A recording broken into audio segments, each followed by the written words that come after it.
मेरे चैनल को सब्सक्राइब करें और बेल आइकॉन को दबाएं ताकि मेरे हर वीडियो की नोटिफिकेशन आप तक पहुंचे और लाइक शेयर करना ना भूलें। हेलो दोस्तों, मैं विपिन कुमार आप सभी का विपिन क्लासेस में स्वागत करता हूं। दोस्तों, पिछले वीडियो में हमने जाना था मेंडल के नियम के महत्व के बारे में, significance of Mendel's law. I hope दोस्तों वो वीडियो आप लोगों को समझ में आया होगा। आज हम बात करेंगे दोस्तों मेंडल के नियम के अपवाद के बारे में। तो दोस्तों, मेंडल के नियम का अपवाद, जिसे इंग्लिश में एक्सेप्शन ऑफ मेंडल्स लॉ बोलते हैं। तो दोस्तों, अपवाद का मतलब होता है, अपवाद को इंग्लिश में बोलते हैं एक्सेप्शंस। तो अपवाद का मतलब होता है दोस्तों कि नियम का पालन न करना, बताए गए नियम का पालन न करना ही क्या होता है दोस्तों, अपवाद। जैसे मेंडल के नियम का अपवाद का मतलब हो गया कि मेंडल के नियम का क्या किया जाएगा, पालन नहीं किया जाएगा। अर्थात जो जो भी मेंडल ने अपना नियम बताया है वह अपवाद उस मेंडल के नियम का पालन नहीं करेंगे। तो दोस्तों, अपवाद का मतलब आई होप आप लोगों को अपवाद का मतलब समझ में आया होगा। दोस्तों फिर से एक बार, अपवाद का मतलब होता है कि किसी भी बताए गए नियम का पालन न करना। अर्थात मेंडल ने जो जो भी नियम बताया था वह अपवाद जो होगा मेंडल के नियम का पालन नहीं करेगा। दोस्तों, तो जो मेंडल के नियम है, हमने बताया था कि मेंडल के नियम कितने बताया था दोस्तों, 3। पहला जो है प्रभाविता का नियम, दूसरा पृथक्करण या युग्मकों के शुद्धता का नियम, तीसरा जो है स्वतंत्र अपव्यूहन का नियम। इंग्लिश की बात करें तो प्रभाविता का नियम को इंग्लिश में बोला जाता है लॉ ऑफ डोमिनेंस।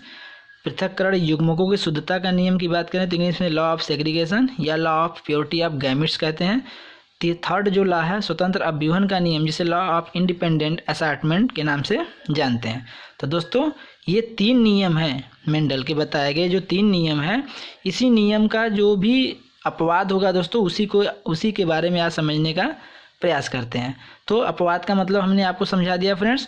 तो जो मेंडल के पहला नियम है, जिसे हम प्रभाविता का नियम इंग्लिश में लॉ ऑफ डोमिनेंस या फर्स्ट लॉ ऑफ मेंडल्स के नाम से जानते हैं, इसके जो इस नियम के अपवाद जो हैं वह दोस्तों 3 हैं। पहले, यहाँ क्रम थोड़ा गड़बड़ है दोस्तों, समझिएगा। पहला को सीरीज में अगर हम बात करें तो पहला हमारा पूर्ण प्रभाविता कंप्लीट डोमिनेंस, दूसरा हो जाएगा हमारा अपूर्ण प्रभाविता इनकम्प्लीट डोमिनेंस, और थर्ड हमारा जो होगा सह प्रभाविता को डोमिनेंस। तो मेंडल के प्रथम नियम के 3 अपवाद हैं, तो इसी को हम समझने का प्रयास करेंगे। आगे दूसरे नियम की अपवाद की बात करें तो दूसरे नियम का जो अपवाद है वह नॉन डिसजंक्शन है, नॉन डिसजंक्शन, जिसे हिंदी में असंयोजन या विसंयोजन के नाम से जानते हैं। तीसरा जो नियम है दोस्तों स्वतंत्र अपव्यूहन का नियम, उसका जो अपवाद है, एक्सेप्शन है, वह सहलग्नता है, जिसे इंग्लिश में लिंकेज के नाम से जानते हैं। आने वाले बायोलॉजी के सीरीज में दोस्तों डिटेल से समझने का प्रयास करेंगे क्या होता है नॉन डिसजंक्शन और क्या होता है लिंकेज। आज हम केवल बात करेंगे प्रभाविता के प्रथम नियम के अपवाद के बारे में, जो 3 है, incomplete dominance, complete dominance and को डोमिनेंस। इसी 3 को समझने का प्रयास करते हैं दोस्तों। तो फ्रेंड्स, अब हम जानने का प्रयास करेंगे जो प्रभाविता का जो नियम है, मेंडल का प्रथम नियम, जिसे हम प्रभाविता का नियम कहते हैं, वह जो प्रभाविता है कितने प्रकार से प्रभावी होता है। तो उसके जो अगर हम बात करें दोस्तों प्रभाविता कितने प्रकार का होता है, तो प्रभाविता मुख्यतः 3 प्रकार का होता है, या हम कह सकते हैं जो प्रभाविता के नियम का जो अपवाद है वह 3 तरह का अपवाद होता है।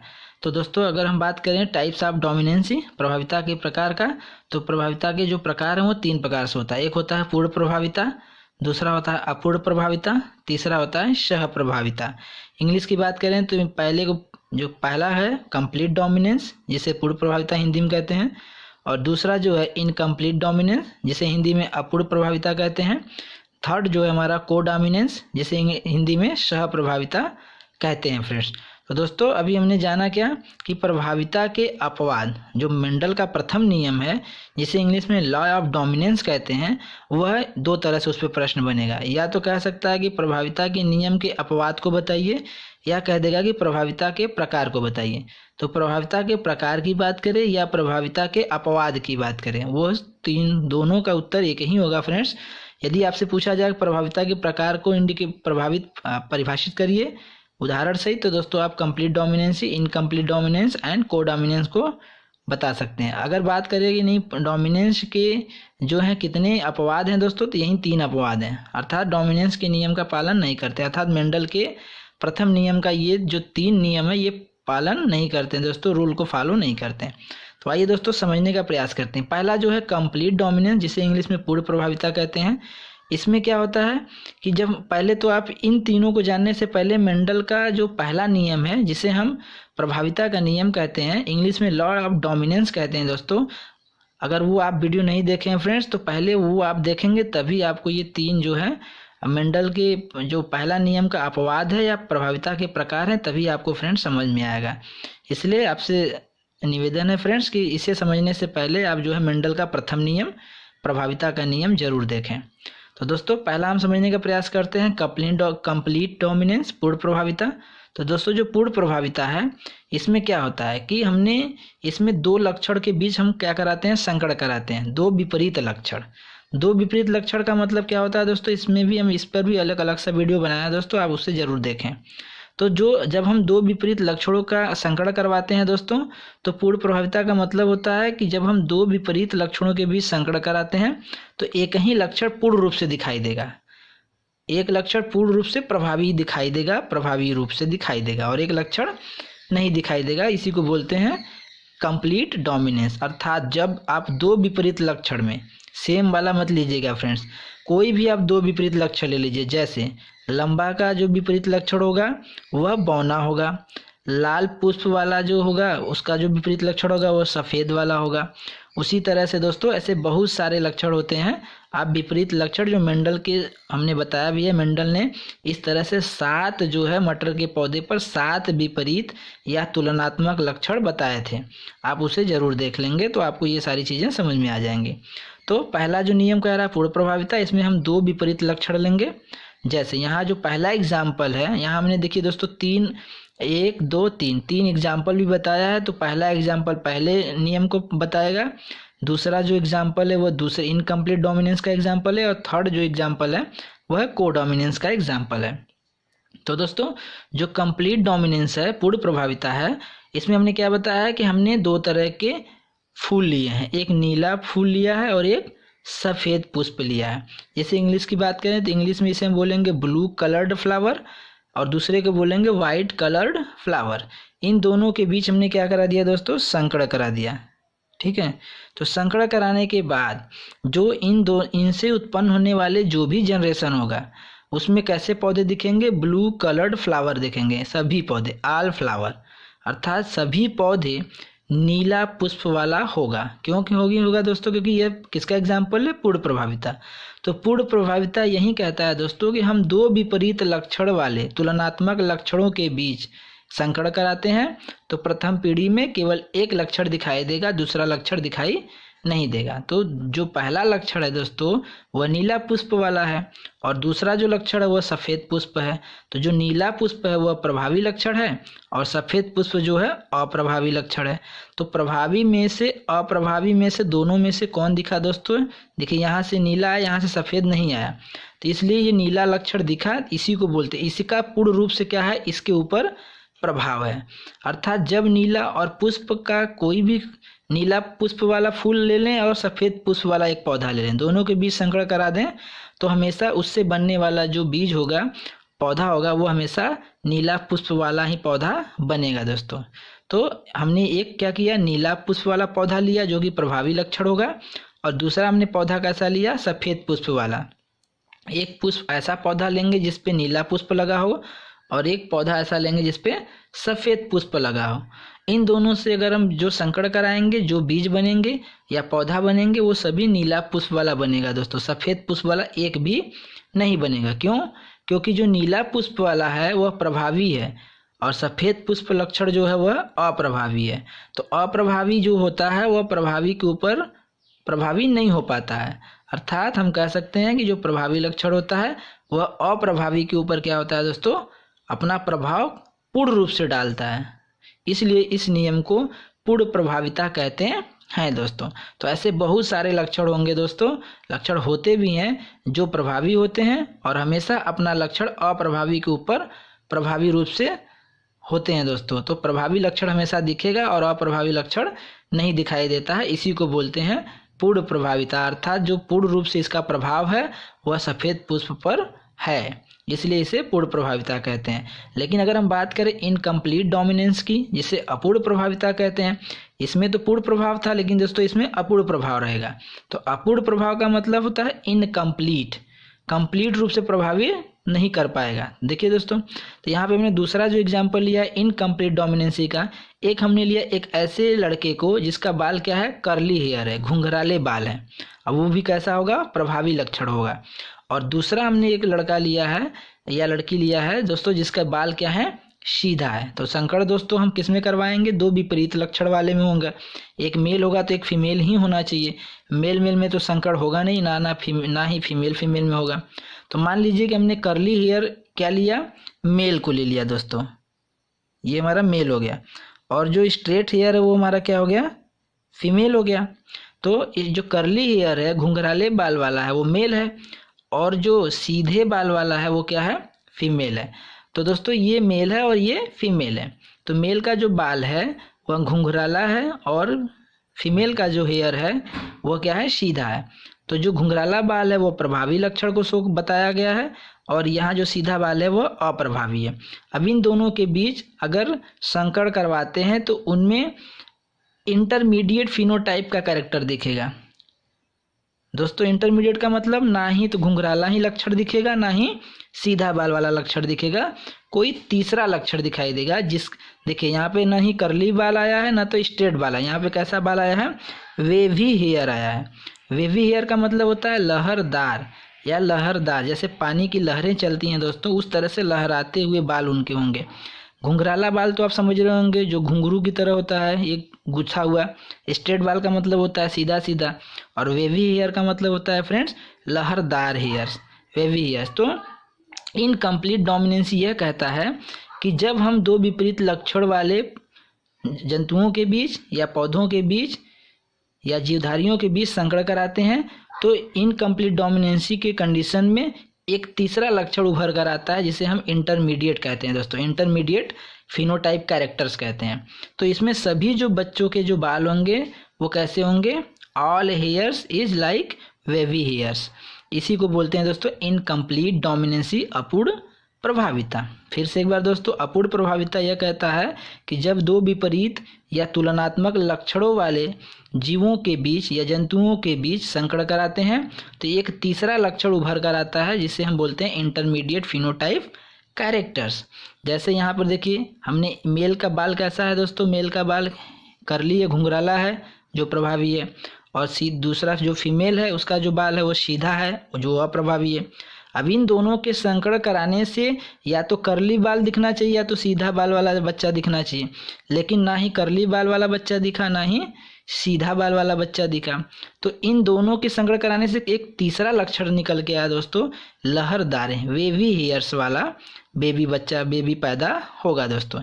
इसी को बोलते हैं इनकम्प्लीट डोमिनेंसी, अपूर्ण प्रभाविता। अर्थात इन दोनों में से जो प्रभावी लक्षण है उसका प्रभाव जो था वह अपूर्ण था, इनकम्प्लीट था, इसलिए घुंघराला बाल वाला कैरेक्टर दिखाई नहीं दिया। कैसा दिखाई दिया, लहरदार। क्यों, क्योंकि जो प्रभावी लक्षण है घुंघराला बाल वह अप्रभावी वाले पे अपना प्रभाव नहीं डाल पाया रहा है पूर्ण रूप से। अगर डालता तो घुंघराले बाल वाला बच्चा पैदा होता, लेकिन ऐसा नहीं हुआ। तो इसलिए इनकम्प्लीट डोमिनेंसी जब भी होगा तो एक तीसरा लक्षण निकल कर आता है दोस्तों, ना ही पिता का लक्षण दिखेगा ना ही माता का लक्षण दिखेगा, कोई तीसरा लक्षण निकल कर आता है। इसी को बोलते हैं इनकम्प्लीट डोमिनेंसी। ध्यान दीजिएगा ये लक्षण की ही बात हो रही है।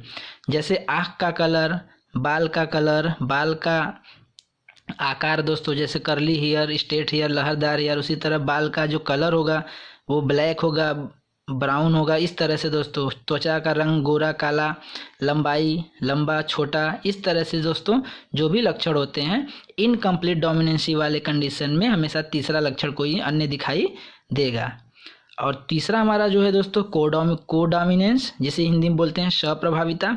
यह बताता है स माने साथ साथ, प्रभाविता माने प्रभाव, अर्थात साथ साथ दोनों अपना प्रभाव डालेंगे दोस्तों। देखिए जैसे एग्जाम्पल तीसरा है, तो ये जो तीसरा एग्जाम्पल है वो कोडोमिनेंस का है, दूसरा जो एग्जाम्पल है वो इनकम्प्लीट डोमिनेंस का है, और फर्स्ट एग्जाम्पल जो है वो कंप्लीट डोमिनेंस का। अभी हम जस्ट पढ़ रहे हैं कोडोमिनेंस, सहप्रभाविता का एग्जाम्पल। तो तो इसमें क्या होता है फ्रेंड्स कि इसमें भी हम 2 लक्षण लेंगे, विपरीत तुलनात्मक वाला लक्षण लेंगे। देखिए हमने एक लक्षण लिया है रेड फ्लावर वाला और दूसरा हमारा कौन सा लक्षण है, ब्लू फ्लावर्स वाला। अर्थात एक हमने प्लांट ऐसा लिया जिसमें फूल कैसे लगे हुए हैं, रेड लाल कलर के फूल लगे हुए हैं, और एक पौधा हमने ऐसा लिया जिस पे किस तरह के फूल लगे हुए हैं, ब्लू कलर के। तो ब्लू कलर के फूल लगे हुए हैं फ्रेंड्स, लेकिन ध्यान दीजिएगा ये भी प्रभावी है और यहाँ पर भी ये भी प्रभावी है। इन 2 कंडीशन में एक प्रभावी था दूसरा अप्रभावी था, एक प्रभावी था दूसरा अप्रभावी था। लेकिन जो तीसरा एग्जाम्पल है, जो कोडोमिनेंस का एग्जाम्पल है, सप्रभाविता का एग्जाम्पल है, उसमें दोनों कैरेक्टर कैसे होने चाहिए, प्रभावी होने चाहिए। तभी तो दोस्तों दोनों के लक्षण साथ साथ दिखाई देंगे, साथ साथ प्रभावित होंगे। अगर एक अप्रभावी होगा तो वो कैसे दिखेगा प्रभावी के कंडीशन में। प्रभावी और एक प्रभावी रहेगा, एक प्रभावी रहे और एक अप्रभावी लक्षण रहे तो हमेशा प्रभावी वाला ही लक्षण दिखेगा। इसलिए दोस्तों कोडोमिनेंस के एग्जाम्पल में दोनों लक्षण कैसे होने चाहिए, प्रभावी होने चाहिए एक दूसरे के ऊपर। ये भी इसके ऊपर प्रभाव डाले और ये भी इसके ऊपर प्रभाव डाले, तब दोनों एक दूसरे को रिप्रेस नहीं कर सस्प्रेस नहीं कर पाते दोस्तों, इसलिए दोनों लक्षण दिखाई देंगे। तो देखिए, तो जो पहला हमने पौधा लिया है वो रेड फ्लावर वाला लिया है, दूसरा जो हमने लिया है वह ब्लू फ्लावर्स लिया है। एक मेल होगा और एक फीमेल, चाहे आप इसको मेल मान लीजिए चाहे इसको फीमेल मान लीजिए, या इसको मेल मान लीजिए इसको फीमेल मान लीजिए। तो इन दोनों पौधों के बीच अगर हम संकरण कराते हैं दोस्तों तो 2 तरह के पौधे हमें दिखाई दे सकते हैं, या तो ब्लू रेड फ्लावर दिखे या रेड ब्लू फ्लावर दिखे। तो दोस्तों देखिए इसमें पहले कंडीशन को आप समझिए, ब्लू रेड फ्लावर का मतलब हो सकता है कि बीच में पुष्प का जो पुष्प का रंग हो वो ब्लू कलर का हो और किनारे किनारे कैसा हो सकता है, रेड हो सकता है। अगर इसकी हम बात करें तो हो सकता है कि बीच में कैसा कलर हो जाए दोस्तों, रेड हो जाए, और किनारे किनारे पे क्या हो जाए दोस्तों, ब्लू हो जाए दोस्तों, या उल्टा, जस्ट उल्टा। अर्थात दोनों लक्षण, हमारा कहने का मतलब ये है फ्रेंड्स कि रेड कलर भी दिखाई देगा और ब्लू कलर भी दिखाई देगा।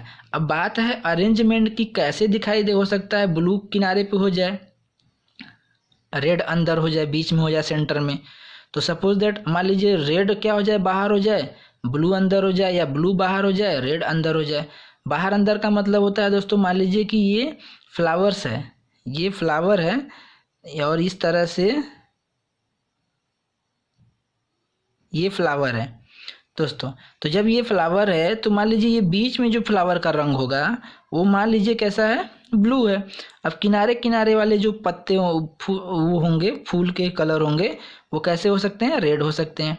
या ये जो किनारे में रेड ब्लू था, अब हो सकता है रेड हो जाए और किनारे किनारे पे कैसा हो जाए, ब्लू हो जाए फ्रेंड्स। तो अर्थात सहप्रभाविता यही कहता है कि जब 2 तुलनात्मक वाले लक्षणों वाले जीवों में या पौधों में संकरण कराते हैं तो उस कंडीशन में दोनों लक्षण क्या होते हैं, प्रभावी होते हैं।